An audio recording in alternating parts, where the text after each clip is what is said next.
Selamat pagi Bapak Ibu. Bagaimana kabarnya hari ini? Sehat ya? Semoga tetap sehat dan senantiasa diberkati oleh Tuhan. Kita akan bersama-sama merenungkan firman Tuhan. Terlebih dahulu kita akan bersaat teduh. Mari kita bersaat teduh.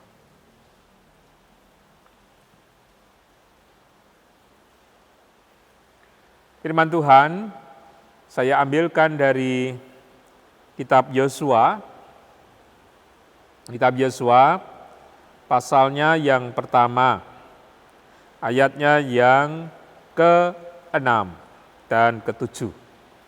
Kitab Yosua pasal pertama ayat 6 dan 7. Kuatkan dan teguhkanlah hatimu, sebab engkaulah yang akan memimpin bangsa ini memiliki negeri yang kau janjikan dengan bersumpah kepada nenek moyang mereka untuk diberikan kepada mereka. Hanya kuatkan dan teguhkanlah hatimu dengan sungguh-sungguh. Bertindaklah hati-hati sesuai dengan seluruh hukum yang telah diperintahkan kepadamu oleh hambaku Musa. Janganlah menyimpang ke kanan atau ke kiri, supaya engkau beruntung kemanapun engkau pergi. Saudara-saudara yang terkasih di dalam Tuhan, Yosua. Pasti Bapak Ibu tahu, saudara-saudara tahu ya. Ingat ya, Yosua siapa?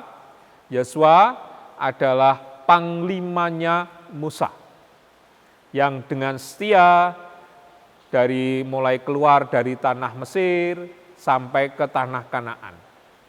Ia dipilih oleh Musa karena kesetiaannya, karena strategi perangnya yang luar biasa, dan ia punya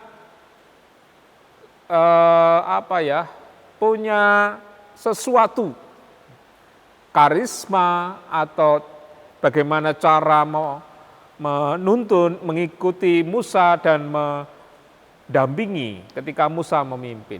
Ia punya karakter menjadi seorang pemimpin. Dan ketika Musa meninggal, ia menggantikan kedudukan itu. Ia dipilih oleh Allah. Dan Tuhan sendirilah yang memberikan perintahnya kepada Yosua. Supaya yang pertama, Yosua menguatkan hati. Dia tahu selama 40 tahun bagaimana karakter orang Israel dan bagaimana harus menghadapi situasi di mana tanah perjanjian bukanlah tanah kosong. Tetapi tanah yang berpenghuni dan orang-orangnya juga dibilang waktu itu juga kuat. Gitu ya. Sehingga ia diyakinkan oleh Allah dalam ayat yang ketiga dan keempat, kuatkanlah dan teguhkanlah hatimu. Itu yang pertama. Kalau kita mau melakukan sesuatu kan begitu. Yakin deh saya bisa gitu kan. Tapi kalau sudah melihat, aduh kok susah ya, nggak bisa deh. Kita jadi nggak bisa gitu kan. Nah, itu faktor utama kita adalah yang pertama kita harus menguatkan hati, meneguhkan hati supaya kita mempunyai keyakinan, saya bisa.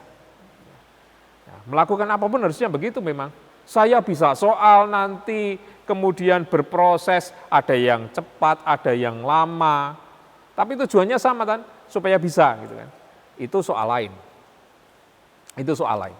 Tetapi ketika kita sudah yakin dan percaya bahwa kita mampu, maka seperti yang disampaikan oleh Tuhan Allah kepada Yosua, itu yang pertama yang harus dipunyai. Untuk menjadi pemimpin, kuatkanlah hatimu, teguhkan hatimu. Yang kedua, ia harus bertindak hati-hati.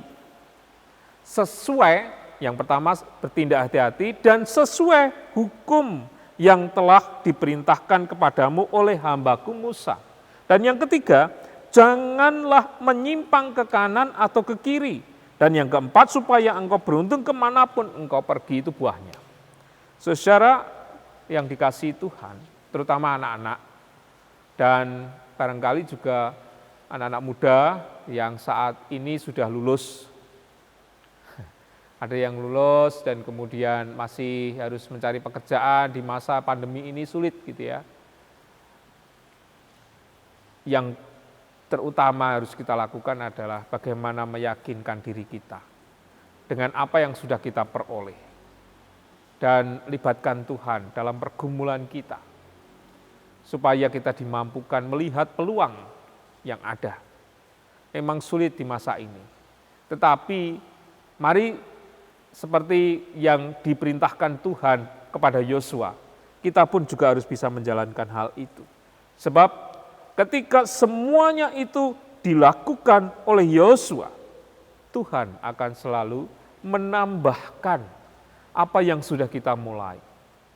Tuhan akan selalu melengkapi apa yang menjadi kekurangan kita. Tuhan tahu apa yang menjadi kesulitan kita. Asalkan seperti yang diperintahkan Tuhan kepada Yosua, itu yang harus kita jalankan. Ya. Kuatkan hati, bertindaklah hati-hati sesuai hukum Tuhan. Yang kedua, yang ketiga, janganlah menyimpang ke kanan ke kiri, fokus. Mau bekerja apa, mau melakukan apa, fokus. Ya. Belum apa-apa merasa berat melihat yang lain. Di sana lebih gampang begitu ya, lebih ringan, nggak banyak sulitnya. Padahal baru kita mulai kan gitu ya, baru kita mulai. Orang sukses itu ketika mampu merasakan, menerima, dan menghadapi kesulitan. Soal suksesnya kan, jadi suksesnya kan buah itu ya. Nah sama seperti ini firman Tuhan. Oleh karena itu Bapak Ibu, saudara, dan terutama anak-anak muda, mari kita bersama-sama senantiasa belajar tentang apa yang dikatakan Tuhan dalam hidup kita. Kita ini adalah orang-orang yang dipilihnya, dan kita juga harus terkoneksi dengan Dia, supaya kita dimampukan menjalani tugas tanggung jawab kita di dunia ini. Tugas tanggung jawab kita untuk masa depan kita. Tugas tanggung jawab di tengah keluarga, di tengah masyarakat, apapun yang menjadi tanggung jawab kita.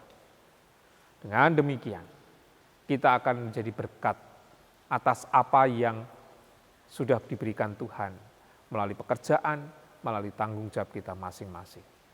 Ayo anak-anak muda senantiasa untuk mengandalkan Tuhan dan yakin bahwa Tuhan akan selalu menuntun.